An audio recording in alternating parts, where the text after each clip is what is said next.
Hola a todos, bienvenidos al video de hoy. Antes de comenzar, quiero que apagues las luces, te pongas cómodo y te prepares una historia que no podrás olvidar. De dónde nos estás viendo, déjalo en los comentarios. Quiero saber de qué parte del mundo nos acompañas. Y ahora apaga las luces porque esta historia está a punto de sumergirte en un misterio que te hará cuestionar lo que realmente está frente a ti. Empezamos. La isla de las muñecas. Historia de terror. No soy originaria de la Ciudad de México. Tenía muchas ganas de visitar esa ciudad. Mi intención era pasear en las trajineras, conocer las chinampas para quien no las conoce. Son espacios de tierra que están dentro del agua. Anteriormente era una forma de cultivar plantas, verduras y hortalizas, en la que el agua era el principal recurso. Fue la manera en que los pueblos originarios realizaban su sistema de cultivo.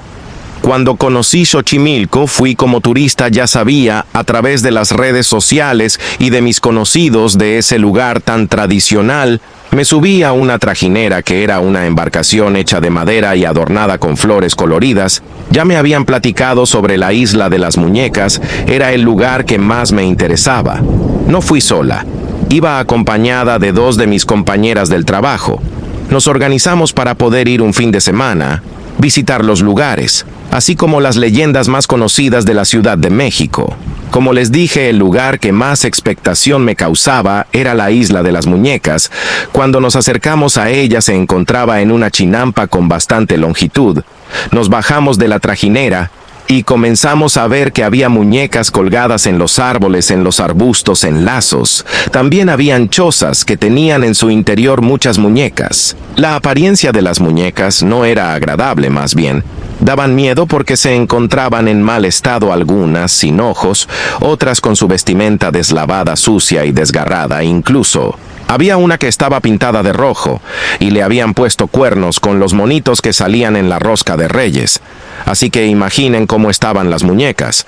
También había animales disecados. Vi la cabeza de una vaca y un armadillo. El guía de turista nos contó la leyenda de la isla de las muñecas. Quizás para muchas personas ya era muy conocida, pero para nosotras no. Se las cuento, para que se den cuenta de los hechos que después nos sucedieron. Dicha leyenda decía que en esa chinampa vivía un señor de nombre Julián.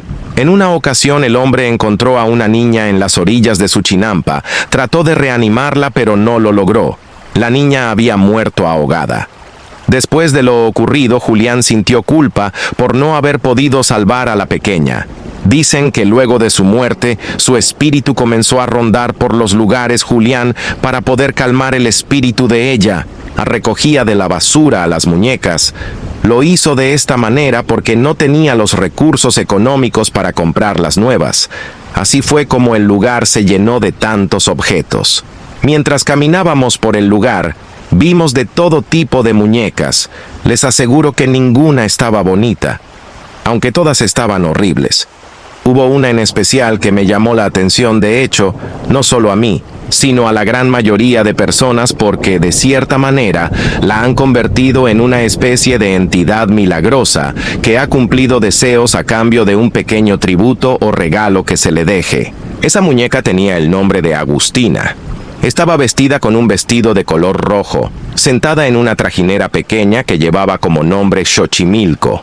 Ahí le dejaban todo tipo de regalos, desde pulseras, flores o cualquier artículo que pudiera servir como obsequio. Me quedé durante un rato pensando cómo una muñeca pudiera tener la facultad de hacer milagros. Una de mis amigas, Marta, le tomó una foto. La vi muy entusiasmada. Creo que ella ya sabía sobre los poderes de la muñeca, porque iba preparada con un obsequio que compró antes de partir a Xochimilco. Marta ya sabía a lo que iba, no se fijó en las demás muñecas. Al contrario, buscó entre todas a Agustina. Cuando la encontró, le ofreció el regalo, le habló en voz baja, sin que nosotras pudiéramos escuchar lo que le decía. Después de unos minutos, Marta se unió a nosotras. Le preguntamos qué le había dicho a la muñeca, pero ella no quiso decirnos nada. Continuamos nuestra visita en la isla. Noté a Marta muy emocionada. Estaba más bien eufórica. Me acerqué a ella para preguntarle si se encontraba bien. Ella me respondió que era un día inmejorable. Así continuamos con nuestro paseo. Mientras seguía observando las muñecas, me puse a pensar que esa idea de recolectar tantas muñecas había sido a partir de una situación espeluznante, ya que decían que el espíritu de la pequeña que murió seguía sin descansar, no comprendía el motivo por el que se había hecho tan popular. Más adelante, vimos otras chinampas en las que se veían objetos extraños. Le pregunté al guía de qué se trataba. Él me dijo que era brujería que las personas hacían en esos lugares por la noche. No me quise imaginar lo tétrico que se verán esas chinampas en la oscuridad. En ese momento que pasamos por ahí no me dio tanto miedo, porque iba acompañada de varias personas. Además, el sol estaba en todo su resplandor, así que no me pareció terrorífico. Cuando salimos de Xochimilco continuamos conociendo la ciudad. Le pregunté a mis amigas a dónde querían ir. Marta me respondió con tanta naturalidad que a cualquier lugar que fueran sería menos interesante que haber llegado a la isla de las muñecas. Le dije que a mí no me había gustado mucho, me había imaginado otro tipo de espectáculo. En cambio, ella seguía emocionada. Después de visitar otros lugares turísticos, nos regresamos a la ciudad de Guadalajara. Cada quien tomamos un auto de alquiler y ahí nos despedimos. En el inicio de semana nos incorporamos a nuestras actividades laborales. Me llamó la atención no ver a Marta detrás de su escritorio. Alicia, mi otra amiga, me dijo que el jefe inmediato le había mandado llamar. Cuando Marta regresó de reunirse con él, venía con una sonrisa. Nos dijo emocionada que la habían movido de puesto, la habían ascendido como gerente regional, pero esto implicaba cambiar de residencia. Le pregunté si estaba de acuerdo en hacerlo. Respondió que no tenía ninguna objeción, así que en pocos días despedí a mi amiga, con la idea de vernos muy pronto en Toluca. Alicia y yo continuamos en nuestras respectivas actividades. En un principio tratamos de estar en comunicación con Marta, pero cada día ella se distanció mucho. Ambas comprendimos que era por los nuevos retos que tuvo que enfrentarse. Preferimos darle su espacio. Después de varias semanas, recibí una llamada. Era de Marta. Me sorprendió que me llamara casi a las 12 de la noche. Ella me preguntó si estaba dormida. Le respondí que no, pero la verdad era que sí me había despertado, pero como tenía tanto tiempo sin saber de ella, quise escucharla. Cuando oí su voz, casi no la pude identificar. Se oía tan diferente. Solo estaba segura de que era ella porque vi en el identificador que era su número. Le pregunté si se encontrara bien, pero solo se escuchó el silencio. Le dije que si necesitaba de mi ayuda lo haría con mucho gusto. Después de otro silencio, ella comenzó a hablar. Me dijo que todo estaba muy bien, solo necesitaba escuchar la voz de alguien de confianza. Poco a poco comenzó a platicarme lo bien que vivía al lado de su esposo y de sus hijos. Incluso me dijo que también él había encontrado un buen trabajo. Sus hijos iban a un colegio privado. Marta siguió platicando con entusiasmo la nueva vida que tenía en Toluca. Luego de un rato de charla, se despidió y colgó. Me quedé confundida por la forma tan extraña en que lo hizo. Estuve un rato despierta tratando de asimilar los motivos que tuvo para comunicarse a esa hora. Al día siguiente, le comenté a Alicia sobre lo sucedido. Ella también me dijo que le había llamado por teléfono, coincidía conmigo. Marta estaba rara. Así pasaron varios días sin volver a tener noticias de ella. Aunque Alicia y yo intentábamos comunicarnos con ella, no era posible. Solo cuando Marta decidía que quería hablar con nosotras, sucedía la llamada telefónica. Lo malo era que desde el primer día que me llamó, continuó hablando a esa misma hora. Quise pensar que lo hacía así porque estaba llena de ocupaciones, y era el único momento en que tenía tiempo. Cada vez que me sonaba el teléfono era lo mismo. Se quedaba ausente por unos minutos con una voz extraña. Enseguida, poco a poco entraba en confianza y comenzaba a platicar. Una de esas noches que me llamó fue distinta. Creo que fue la primera vez que realmente era ella. Primero me habló con una voz muy baja. Le dije que si no quería despertar a su familia se fuera a otro lugar de la casa, porque casi no le entendía lo que me decía. Así fueron unos segundos, hasta que la comencé a escuchar muy alterada. Me dijo que tenía mucho miedo en su casa. Pasaban cosas extrañas, difíciles de comprender sin decir nada más. Me colgó. No quería molestar a Alicia, pero tampoco me podía quedar así. Vi la hora en el reloj. Eran las 2:30 de la madrugada. Con un poco de pena, le marqué a mi amiga. Ella me respondió de inmediato, como si supiera para qué le hablaba. Me dijo que a ella también le había marcado Marta. Ella estaba en una situación de riesgo, pero no sabíamos qué le estaba sucediendo. Al día siguiente era miércoles. Ese fin de semana teníamos cierre de mes con los proveedores, así que era complicado pedir permiso. Tanto Alicia como yo creímos que no era conveniente que pidiéramos permiso. Nos tendríamos que esperar hasta el fin de semana para ir a visitar a Marta, porque las dos nos habíamos quedado con dudas sobre su estado real. El viernes por la mañana hice todo lo necesario para dejar en orden mi casa. Encargué con mi vecina a mis 2 gatos. En cuanto salimos del trabajo, nos fuimos hacia la central de autobuses. Nuestro camión salía a las 8 de la noche. Esperamos un rato en la sala de espera de la central. Pronto escuchamos el sonido del altavoz que anunció la salida de nuestro camión. Alicia y yo nos sentíamos contentas por viajar de nuevo juntas, porque no lo habíamos hecho desde que fuimos a la Ciudad de México. Aunque ahora las condiciones eran completamente distintas, charlamos durante un rato, tratando de identificar cuál podría ser la posible situación de riesgo en la que se encontraba nuestra amiga. Las dos estuvimos de acuerdo que quizás había maltrato por parte de su esposo. Durante el trayecto del viaje, hubo un momento en que Alicia se quedó dormida. Traté de poner una película, pero no me gustó ninguna. Moví la cortina de la ventana para poder ver hacia el exterior. Escuché un ruido extraño, como si el autobús hubiese pisado algo grande. El chofer se detuvo. Nos avisó que iba a revisar de qué se trataba. Enseguida subió para decirnos que una de las llantas estaba ponchada. Nos dijo que alcanzó a ver un animal salvaje que intentaba cruzar la carretera. Cuando lo vio, trató de evitarlo, pero fue imposible evitar atropellarlo. Por desgracia, había muerto. Le dije al chofer que era necesario mover al animal de la carretera para que no fuera destruido por completo por los demás automóviles. Él estuvo de acuerdo. Otro de los pasajeros se ofreció a ayudarlo. Lo pusieron a un lado del acotamiento. El animal era bastante grande, por eso se había sentido el impacto tan fuerte. Era un extraño animal salvaje, que tenía grandes colmillos. Su pelaje era grueso de color negro, muy oscuro. Cuando uno de los pasajeros levantó una de sus patas, tenía unas garras muy grandes. No fue posible saber de qué tipo de animal se trataba.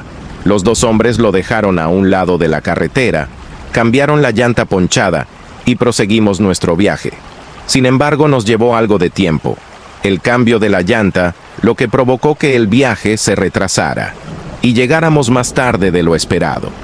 Llegamos a Toluca, después de las 2 de la mañana.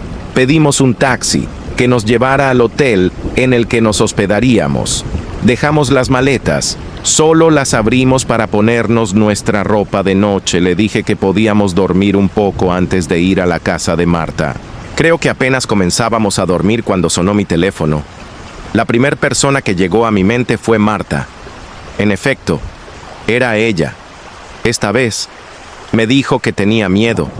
Le dije que si se sentía amenazada que hablara al número de emergencia. Me dijo en un tono muy bajo que ese tipo de apoyo ellos no lo podían dar. Ella necesitaba a alguien más. Y colgó el teléfono. No sabíamos qué hacer. Le dije a Alicia que era necesario que fuéramos a su casa. El motivo de estar ahí era precisamente para apoyarla. Así que nos cambiamos de nuevo y pedimos un auto para que nos recogiera. Cuando llegamos a la colonia en la que ella vivía, era un coto privado. Tuvimos que llamar a Marta para decirle que nos abriera la reja eléctrica. La casa estaba hasta el final en completa oscuridad. Apenas íbamos a tocar la puerta cuando ella la abrió y nos hizo la señal de que guardáramos silencio. Caí en la cuenta de que no quería despertar a su familia. Encendí la luz del celular porque casi tumbé una lámpara de pie que estaba en la sala. Fue cuando pude ver a Marta. Había bajado de peso dramáticamente. Su aspecto era desaliñado y ojeroso. No quise hacerle ningún comentario antes de que le quisiéramos decir algo de nuevo. Ella hizo la señal de que nos calláramos. Ahí fue cuando noté la condición mental de mi amiga. Sentí tristeza de haber dejado pasar el tiempo sin buscarla. La abracé y le dije que todo iba a estar bien. Para eso habíamos ido, para ayudarla. Le pregunté sobre su esposo. Íbamos a necesitar el apoyo de él para llevarla a una clínica porque no sabíamos si tenía una enfermedad física, mental o algún tipo de adicción. Marta me respondió que su esposo la había dejado, como a él le estaba yendo muy bien económicamente. La había dejado por una mujer más joven que ella. Marta no contaba con una red de apoyo en su nueva residencia. Enseguida le pregunté por sus dos pequeños. Creo que ahí encontré el punto débil de ella, la causa de todos sus problemas, porque se puso a llorar de una manera desgarradora. Tratamos de hacerla sentir bien, diciéndole que nos íbamos a quedar con ella o a regresarnos juntas en caso de ser necesario. Marta se dejó abrazar, pero de repente tuvo un cambio repentino. Se puso a buscar por todas partes. Movió la televisión debajo de los cuadros, se subió a un banco para buscar arriba del cristalero, la agarré y le dije que se tranquilizara. Le pregunté dónde estaban sus hijos. Me apuntó con su dedo en una de las habitaciones, en la parte de arriba. Le dije que íbamos a subir. Ella se me quedó viendo con cara de terror. Me dijo que no lo hiciera y se fue a esconder detrás de un sillón. Le dije a Alicia que se quedara con ella. Yo subiría para ver cómo estaban los pequeños. La casa era grande y elegante. Las escaleras eran anchas. Comencé a subir mientras la madera crujía. Cuando estuve en la parte superior, comencé a oler algo fétido. Fue necesario que me cubriera la nariz, porque el tufo era muy fuerte. Conforme avancé hacia una de las habitaciones, una de ellas era la que tenía el olor más persistente. Al abrir la puerta de la habitación me encontré con una escena macabra. Ahí estaban los dos hijos de Marta, aparentemente dormían. Me acerqué a los niños. Los dos estaban pálidos. El más pequeño, en cuanto me vio, se abalanzó sobre de mí. Me dijo que ya no quería estar ahí. Le tenía mucho miedo a ella. Pensé que era a su madre. Lo abracé y le dije que todo estaría bien, no me iría de ahí sin él. Enseguida despertó la niña, también me abrazó. Ella también me dijo que tenía mucho miedo, porque si no jugaban con ella a lo que decía, se enojaba mucho, pero no querían hacer lo que les pedía, porque no era bueno. Abracé a la niña y tomé de la mano al pequeño Abraham. Le dije que ya no tuviera miedo. Su madre nunca los iba a dañar. Ella los quería mucho, simplemente estaba enferma. Después de que fuera al médico y tomara sus medicamentos, todo cambiaría. La niña se me abrazó al cuello y se puso a llorar. Ocultó su cara en mi pecho. El pequeño, Abraham, me dijo que no era a su mamá a quien le tenían miedo, era a ella, y apuntó hacia una esquina de la habitación. La recámara estaba iluminada por una pequeña lámpara con luz ámbar. Era tan tenue que apenas podía distinguir algo al fondo de la habitación. Le acaricié la cabeza a la pequeña, mientras le decía que ahí no había nadie. Estaba a punto de salir de la habitación cuando la niña comenzó a llorar apuntando hacia el mismo lugar. No pude ver de qué se trataba, porque en ese mismo instante Marta comenzó a gritar, así que salí corriendo del lugar, con los dos pequeños conmigo. Bajé las escaleras con lentitud. No quería lastimar a ninguno de los niños. Abajo, Marta gritaba, mientras Alicia trataba de tranquilizarla, pero los gritos no cesaron. Gritaba al mismo tiempo que se cubría los oídos con sus manos, como intentando no escuchar nada, pero no se escuchaba ningún ruido. Le dije a Alicia que era necesario irnos de ese lugar. Le dije que pidiera un auto, mientras recogía lo necesario para Marta y los pequeños. Quise dejar a la niña sobre el sillón, para juntar lo indispensable e irnos del lugar, pero la pequeña también comenzó a gritar y a llorar mientras apuntaba hacia la cocina. Al fondo solo había oscuridad, pero pude percibir dos ojos que destellaban. Pensé que podrían ser los de un perro, porque parecía que era de estatura baja. Yo no quise entrar para ver de qué se trataba. Ya ni siquiera recogí ninguna pertenencia. Salimos del lugar. Marta se oponía a irse de la casa entre sus gritos y su histeria.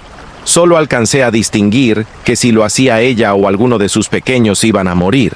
No le tomé importancia a su comentario porque creí que era parte del proceso psicótico que tenía. Solo agarré las llaves para poder salir de la casa.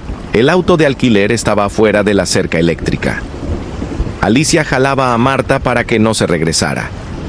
Mientras que yo iba con los pequeños, hubo un instante en que Marta se le soltó. A Alicia intentó regresar a la casa cuando vi la fuerza que tuvo para soltarse. Dejé a los pequeños sentados en la banqueta.